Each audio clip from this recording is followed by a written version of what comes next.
May all beings be happy. May all beings be healthy. May all beings be free from harm. May all beings love life. May all beings awaken. Welcome to another Cuke Audio podcast. I'm DC, Poobah of Cuke Audio and Cuke Archives, preserving the legacy of Shunryu Suzuki and those whose paths crossed his. I pray that you and yours are safe and comfortable, free from economic hardship, and able to get out and do whatever it is you want within the limitations of the universal precept of do as little harm as possible. Today we have another piece that's under consideration for use in the work-in-progress Tassajara Stories, the early years with Shunryu Suzuki. This one is called Fire. So as soon as we've had our pause to meditate, we'll come back with fire. So when you hear the bell, hit pause and meditate or whatever for as long as you want. And when you're ready to come back, just hit unpause. And we'll be here to hit the bell to end meditation, and we'll get going with fire.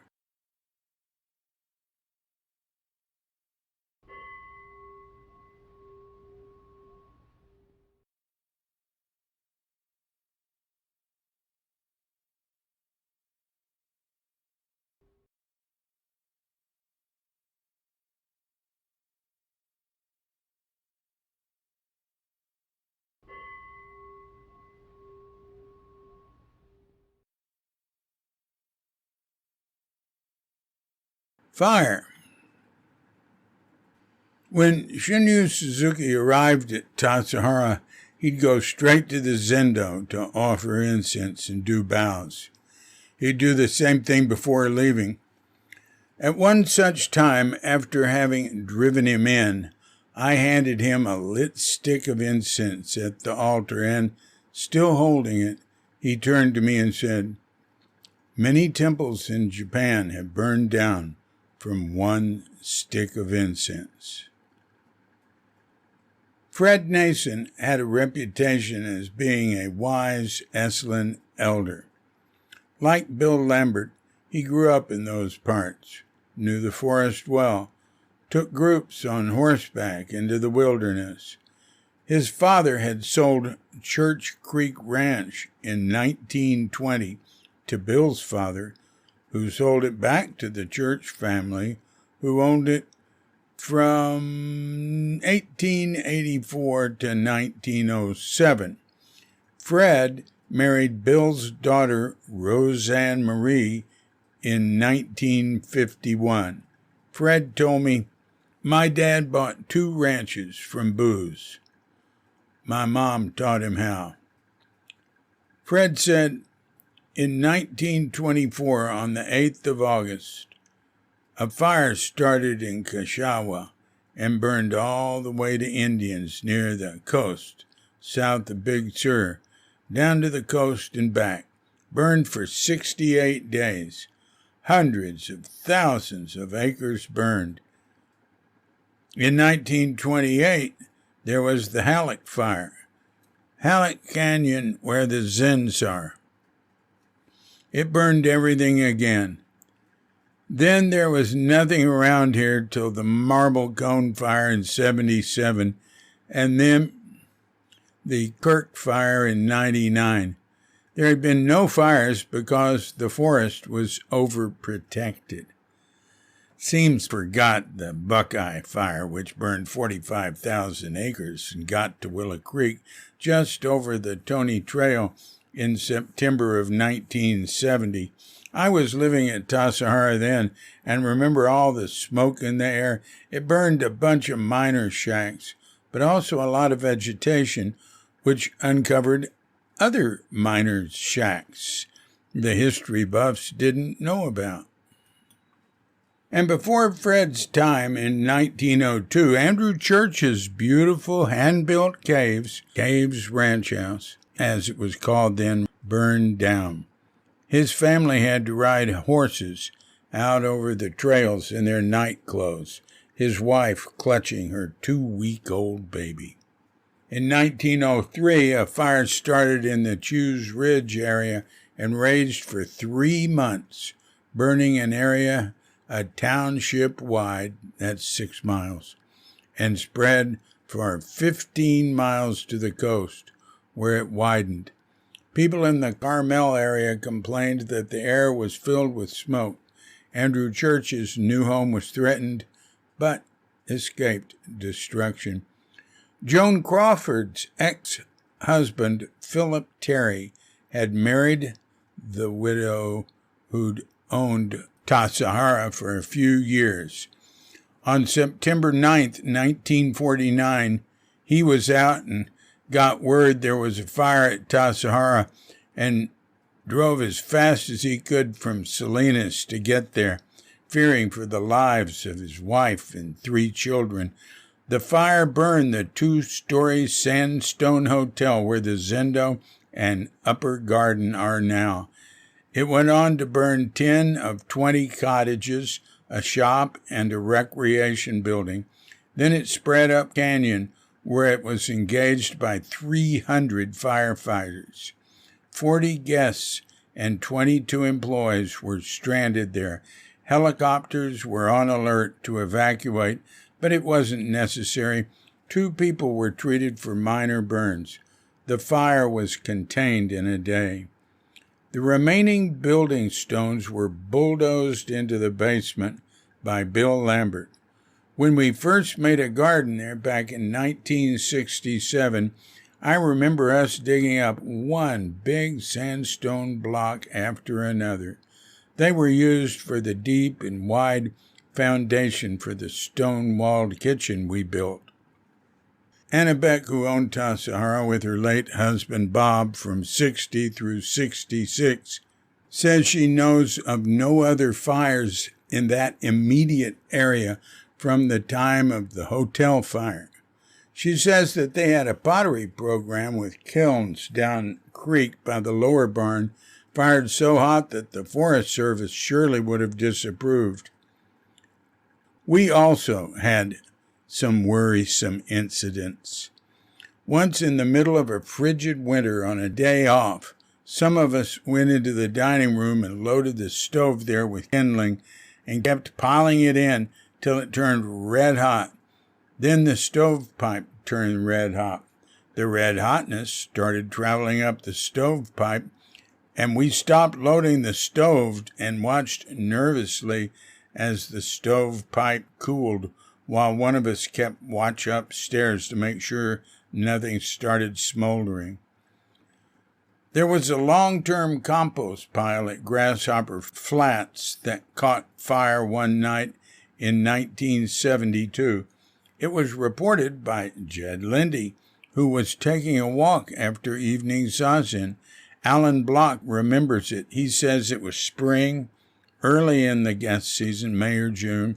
For several years, brush and deadfall too small for firewood had been cleared from the hillsides as a fire prevention measure.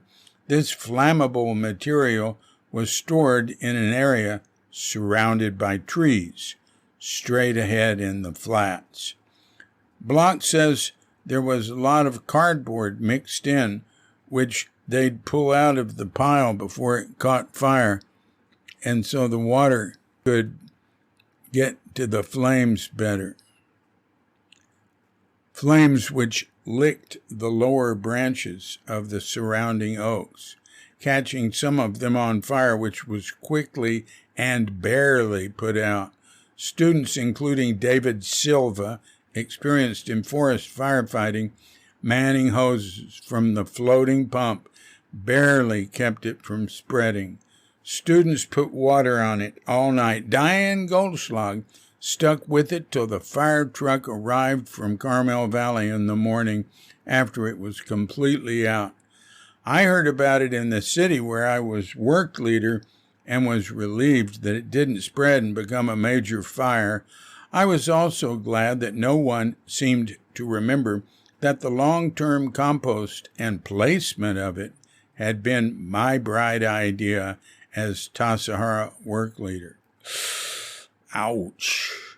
In 1975, when I was Tassajara director, I took the old electrical wire we'd collected for years and put it in a 55-gallon drum in the middle of a space out at Grasshopper Flats where we'd have an occasional bonfire. I poured gasoline on it to get a fire going, to burn away the covering before sending the copper in to be sold, because it's worth more that way.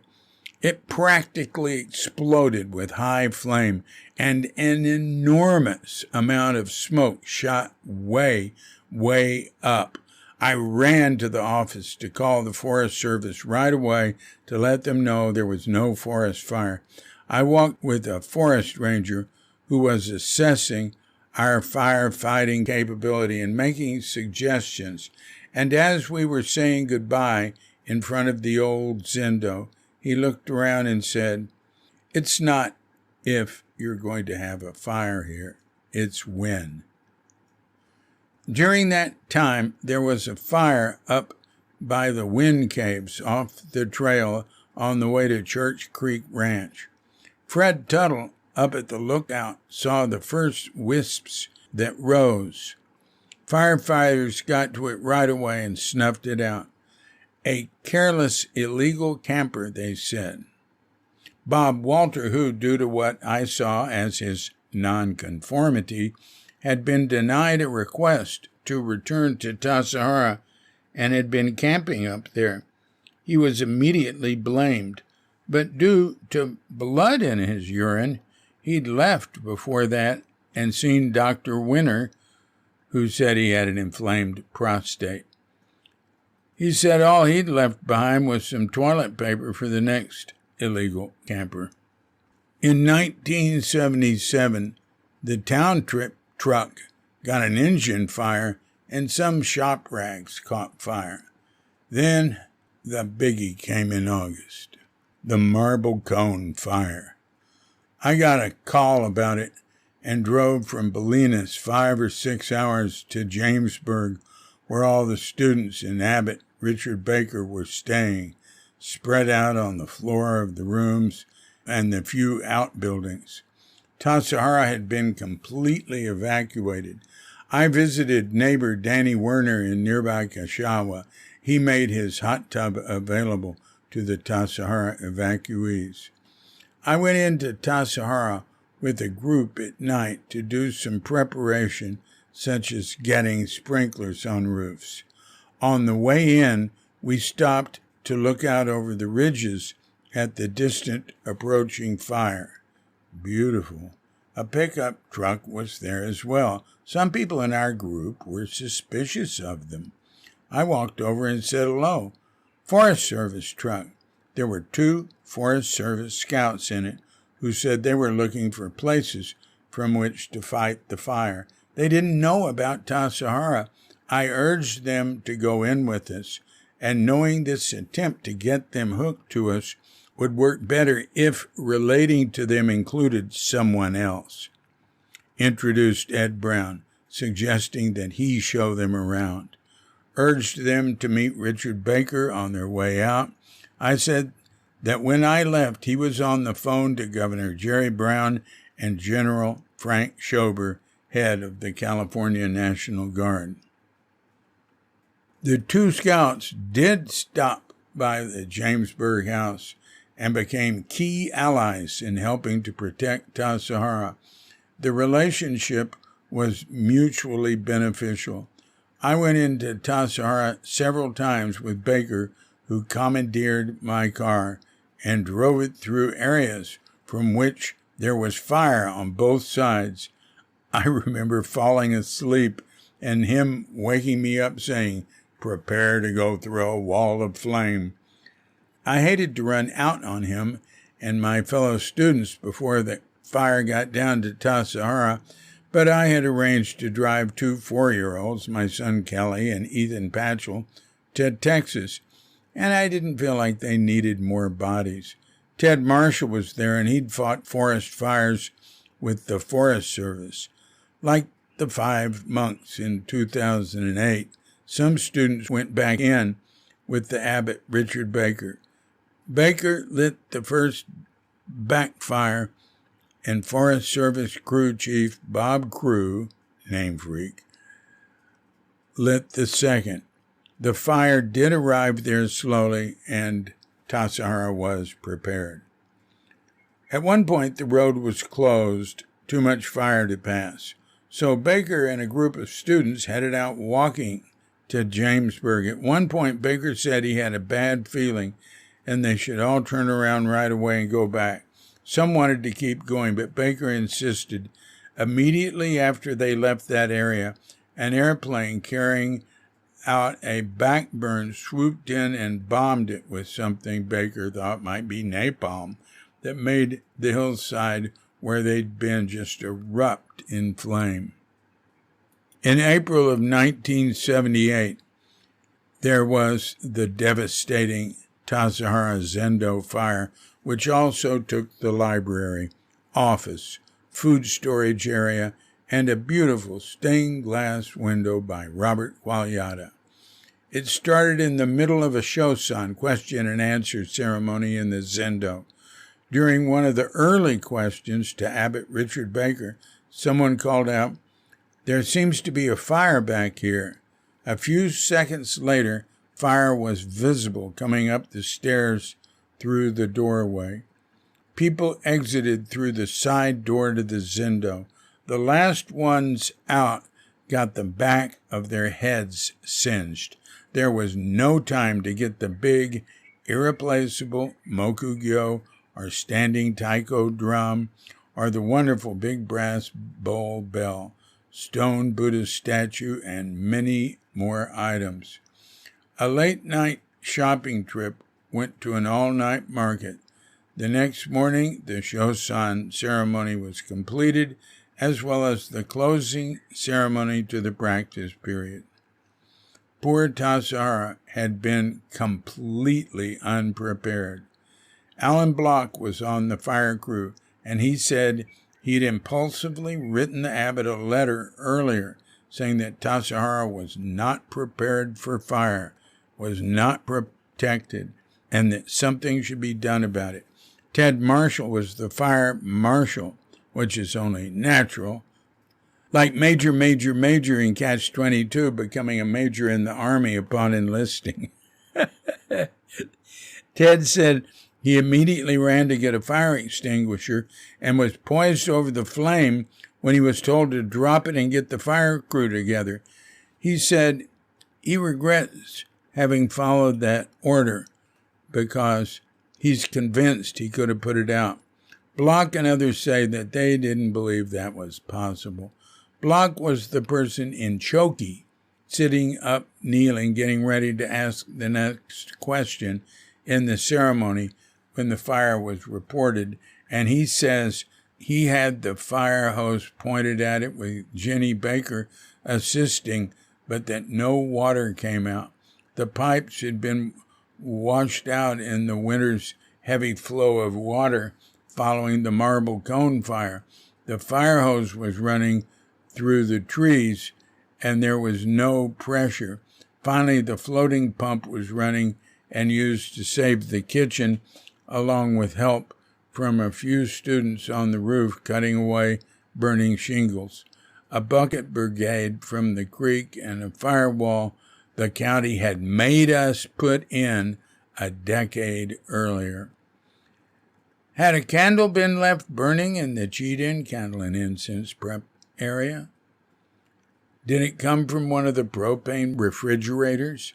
Was it arson from an old ZC friend who had arrived unannounced in the morning with a woman and was asked to leave after a nasty exchange with the abbot that she claims turned into a fistfight? Something he denies and that no one else remembers and that I can't imagine. Ted says there was a group meeting in the courtyard the day after, which he was asked to skip so he could take care of some Forest Service personnel, but which he watched and listened to from the dining room, a meeting where he was blamed for the fire. He says he felt betrayed went to bed for a couple of days, left Tassajara, and a few days later was driving a logging truck. Mark Alexander, who was working on a standpipe system that wasn't finished yet, says he was blamed. Block says the work leader and assistant fire marshal, Jay Simoneau, felt it was his fault. Mark remembers apologizing to Abbot Richard Baker the next day and being told it wasn't his fault, and Baker said he knew who had done it. Baker has no idea about that now. Everyone seems to have been quite emotional at the time, but not so later. No one blamed anyone after a while or said they knew for sure what had happened. After the fire, I was asked if I knew anyone who might be able to restore the Gandhara Buddha from the Zendo, which had been smashed into pieces. I called Tassajara guest and former New York Museum of Modern Art curator Lanier Graham, who suggested someone from the De Young Museum in San Francisco. Whenever I see that old stone statue from Afghanistan, I marvel at what an excellent restoration job.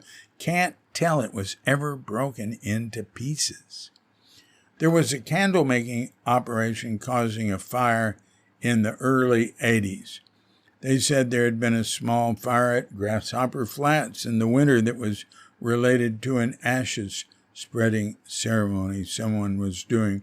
In September 1999, there was the Kirk Creek fire, which threatened Tassajara, but which didn't get there. Cuke.com was not yet a year old and served as a touchstone for many people to keep up with fire news. It's all still there, though surely many of the links are bad. After evening zazen, sometime in 2000, on the back porch of the kitchen, a water heater shot flame out so that it ignited the bamboo fence, and Galen Godwin put it out before it spread. In mid-July of 2005, a student named Alexis, who was living closest to the entrance in the old gatehouse on the road by the upper garden, had awakened, couldn't go back to sleep, and was reading with the light on when somebody started knocking frantically on his door, calling out that there was a fire up the road. Sonoma buddy and former Suzuki student Dennis Sampson said it was 3:30 in the morning when he was awakened. Quickly, he and a few others were dressed and driving up the road with some tools and fire extinguishers. The guy who'd alerted them ran up the road barefoot ahead of the Tassajara truck with a fire extinguisher in hand. Dennis said the fire had gotten going enough to where the Tassajara crew was hesitant to get into it until the barefoot fellow went running right into the middle of it with fire extinguisher gushing. Eventually, they got it under control. When asked why he so fearlessly charged the fire to put it out, the guy said that he'd rather die than start a forest fire. He said it was his fault that he'd fallen asleep smoking a cigarette. People from the Forest Service arrived 2 hours later and were grateful that the Tassajara folks and the illegal camper had put the fire out. They spied another spot on a nearby ridge where there was still smoking and put that out. It was thought at the time that it came from a spark that had wafted up to the higher spot, but later I heard that a Forest Service person said that there was evidence that the camper had been there too. I think he was arrested. Dennis said the guy was a bit wacky and wondered what was the true story behind these fires. It's not easy to start a fire with a cigarette. It happens. But a ranger once told me he'd tried and tried to throw a cigarette into dry leaves, etc., and get a fire going, and had never been able to. He thought that sparks from vehicles and other machines was a more frequent cause of fire. My son Clay and I were at Tassajara at the time, staying in the hill cabins, and heard about all this after breakfast. It was dry down there, with so much dead wood and leaves on the ground that it seemed like a miracle an out-of-control forest fire didn't happen. Later in the day, some visitors from nearby Jamesburg came in, and one of them, who has experience fighting fires, said that the reason that the fire didn't spread faster is that the humidity was too high at that time in the morning. He reiterated what I've often heard, that the Forest Service used to do controlled burns, but that's not happening now, and so the woods keep building up to the point that they're in now where you can't get through them so easy. They get full of ladder material, the brush and low and fallen branches that fire climbs to get up to the top of trees. Kindling that keeps growing and waiting for the next chances to burn a more devastating fire. Of course, each forest fire took care of a lot of that ladder material. The next opportunity to do so came in 2008, the big Basin fire, started by lightning. The story of the 5 Tassajara priests who refused to be evacuated and who saved Tassajara from incineration has been well recorded in Colleen Bush's Fire Monks. I remember that the overwhelming impression I had upon going to Tassajara after that fire was how much was not burned. I'd been posting reports and photos and videos on Kook.com through the saga of the fire, and of course all this focused on was what was burned and not what wasn't. I marveled at how much was green, how little was damaged, how wonderful it was to have all the excess brush and overgrowth burned off, how we could once again see from the vistas on the road that had been overgrown with chaparral. Of course, much was burned, especially as one got up higher. But I thought the mountains needed it. I trusted it would come back strong. There was a good deal of impact on the terrain up top by firefighting vehicles and equipment as well, but I knew the land would heal before long. I remember the ankle-deep ash walking up and down the creek, all the poison oak burned away, but the first to sprout to come back, and the giant bright green leaves sprouting from the base of burned sycamore trees. 2 forest rangers I met who were surveying the area said the fire had left a healthy mosaic. Any fire that causes Tassajara to close is costly. A good deal of guest season revenue was lost. A few buildings on the perimeter burned, but Zen Center recovered nicely due to insurance, the generosity of members and friends, and a well-oiled fundraising machine. There have been other fires in Los Padres since then, one in 2013 and another in 2015, neither of which got near Tassajara. There's one that's been burning for over a couple of months now as I write. It's been approaching Tassajara from Big Sur. The last 6 weeks of guest season had to be canceled. Tassajara now has 25 trained firefighter students, and they're well prepared and waiting.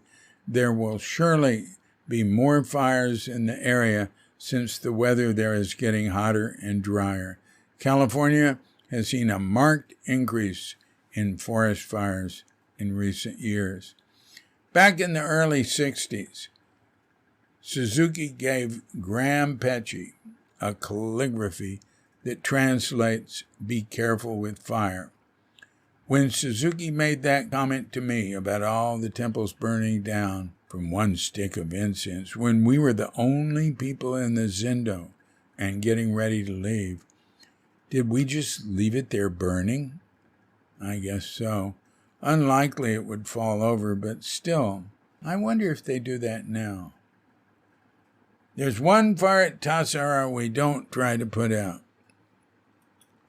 And this is verbatim from a Shunryu Suzuki lecture. When we do something, we should do it with our whole body and mind. You should be concentrated on what you do, and when you do something, you should do it completely. Like a good bonfire, it should not be smoky. You should burn yourself completely. You should not be smoky fire. That is one thing. If you do not burn yourself completely, you will have trace of yourself in what you did. It means you did not change it into ashes completely. You have something remaining without completely burned down or burned out. That is so-called Zen activity. This is the goal of our practice. That is what it means by ash. Does not come back to firewood. Ash is ash. Ash should be completely ash. The firewood should be firewood. If this kind of activity takes place, one activity covers everything. This is the goal of our practice. June 23rd, 1966. Well, that's what I have for a history of fire at Tassajara. I wrote this a while back. It's a mistake to say as I write now, blah blah is happening, because that'll only work for a while. Later you go, what? That's happening now? I suppose before we were there, the Indians did control burns and lightning started fires that sort of kept all that ladder material down. But anyway, that's what I've got for a history of fire at Tassajara. And I hope there's no more uncontrolled fire in that area. This has been a Cuke Audio Podcast. I'm DC Puba of Cuke Audio and Cuke Archives, coming to you from Sleepy Sonora with Doggett Bandita, Feline Cuchita, and dear lovely Katrinka. And we're wishing you and yours and all of us, and that birdie's wishing it too, a grand awakening.